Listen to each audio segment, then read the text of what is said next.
Hey, hockey fans, welcome into a new season of Matchup Previews. I'm Patrick Strawn, joined by always talented Rhett McGibbon.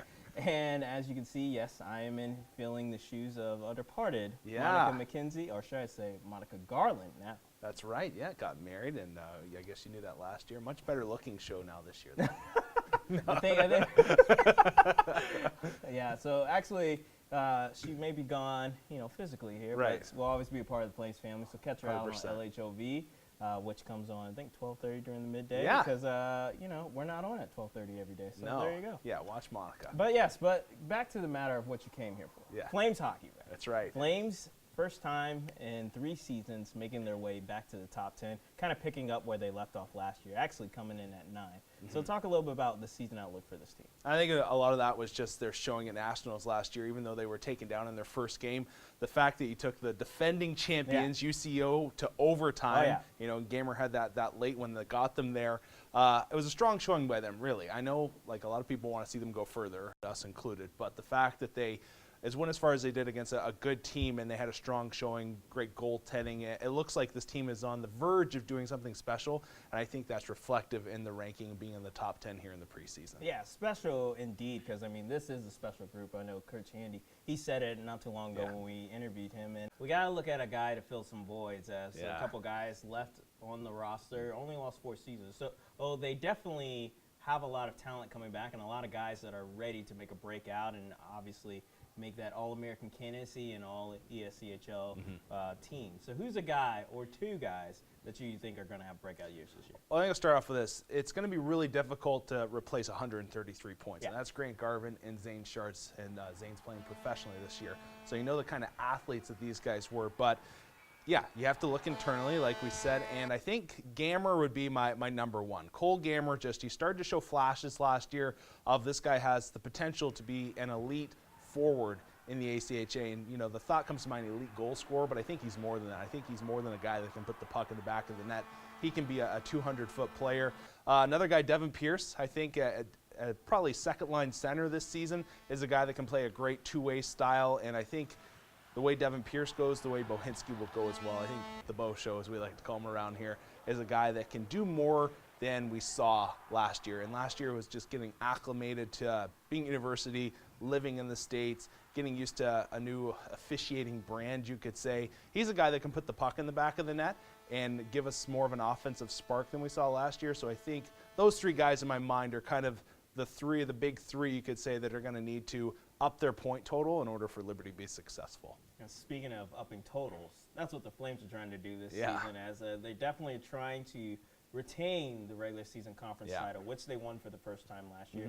But even more so, they're trying to make it a 3-peat. I know, that's crazy. LeBron said, not 1, not 2. They're trying to make it 3 here, all right? So what is it going to take for the Flames to do it? Because arguably, they're now in probably one of the toughest conferences in all of the ACHL. Yeah, it really has. It's stepped up a lot, the ESCHL. Keys to that. Boy, it's hard. You could really say everything, but I won't do that. That'd be a cop-out. Goaltending is obviously number 1. Burak and Halpany are going to have to be stellar. And the Flames have a target on their back. You win it 1 year, people are kind of annoyed with you. You win it 2 years in a row, people are just plain ticked off, and they're going to do anything they can to stop you. That's where you're at this season. So the Stony Brooks are going to be coming at you hard. Syracuse, New York University, you can name them all off. And each team's getting better and better. Rhode Island's a sneaky good team in the ESCHL. So consistency night in and night out.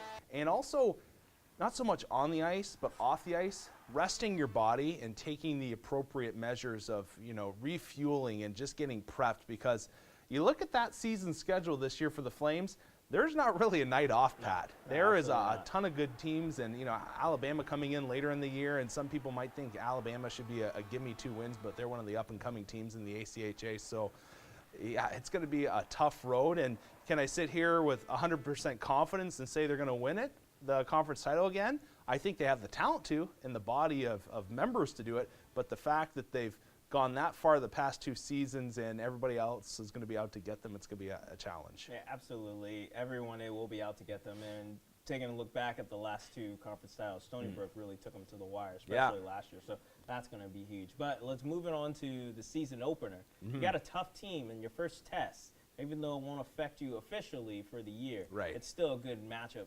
with them going against Penn State. 100%. Penn State's no joke. And I know a lot of people say, oh, lower division, and this should be an easy W, but they were ranked first in all the ACHA of Division II last year. They beat a very good Florida Gulf Coast team. And so this is a team that is dangerous in the sense that they could come out here, and if the Flames don't come out ready and prepared to play on opening night, or perhaps they have their head in the clouds, Penn State will take advantage. And they're a team that can score. And a lot of times you look at it, the top 5, top 10 Division II teams in the ACHA could probably get voted in the top 25 of ACHA D1. They're a stellar team. So the Flames are going to have to be ready. And I think it's a great opener for Liberty.